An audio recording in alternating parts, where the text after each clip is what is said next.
ഇന്ന് ഒരു അടിപൊളി ചില്ലി സോസേജ് ഉണ്ടാക്കാം. അപ്പോൾ പാനിൽ എണ്ണ ഒഴിച്ച് കൊടുത്തിട്ടുണ്ട്. ഇനി അതിലേക്ക് മസാലകളൊക്കെ പുരട്ടി വെച്ച സോസേജ് ഇട്ട് കൊടുക്കാം. കുറച്ച് മഞ്ഞൾപ്പൊടി, മുളക് പൊടി, കുരുമുളക് പൊടി, പെരുംജീരകം എല്ലാം കൂടി ചേർത്ത് പുരട്ടി വെച്ചതാണ്. അപ്പോൾ സോസേജ് ഇട്ടൊന്ന് നന്നായിട്ടൊന്ന് വറുത്തെടുക്കണം.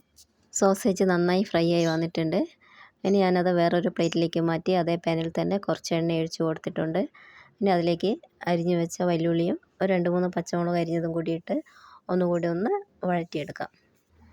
ഇനി അതിലേക്ക് 1 സ്പൂൺ സോയാ സോസും 1 സ്പൂൺ റെഡ് ചില്ലി സോസും കൂടി ഒഴിച്ച് കൊടുക്കുന്നുണ്ട്. ഇനി അതിലേക്ക് കുറച്ച് മുളക് പൊടി ഇട്ട് കൊടുത്തിട്ട് ഒന്ന് നന്നായിട്ടൊന്ന് മിക്സ് ചെയ്യണം.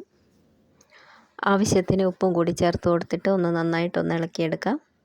ഇനി അതിലേക്ക് ഒരു 2 സ്പൂൺ ടൊമാറ്റോ സോസ് കൂടി ഒഴിച്ച് കൊടുത്തിട്ട് ഒന്നുകൂടി ഒന്ന് നന്നായിട്ടൊന്ന് വഴറ്റിയെടുക്കാം.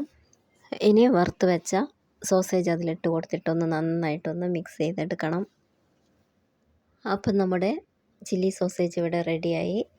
സോസേജ് ഇഷ്ടമുള്ളവർക്ക് എന്തായാലും ഇതുപോലെ ഉണ്ടാക്കിയാൽ എന്തായാലും ഇഷ്ടമാവും. ആദ്യമായിട്ട് ആരെങ്കിലും എൻ്റെ വീഡിയോ കാണുന്നുണ്ടെങ്കിൽ ഒന്ന് സബ്സ്ക്രൈബ് ചെയ്യണം. വീഡിയോ ഇഷ്ടമായാൽ ലൈക്ക് ചെയ്യണം. അപ്പോൾ നല്ലൊരു അടിപൊളി ചില്ലി സോസേജ് ഇവിടെ റെഡിയായി. എരിവ് കൂടുതൽ വേണ്ടവർക്ക് കുറച്ച് കൂടുതൽ പച്ചമുളകൊക്കെ ഇട്ട് കൊടുക്കാം. അപ്പം ആരെങ്കിലും വീഡിയോ കാണുന്നുണ്ടെങ്കിൽ സോസേജ് ഒന്ന് ഇങ്ങനെ ഉണ്ടാക്കി നോക്കണം.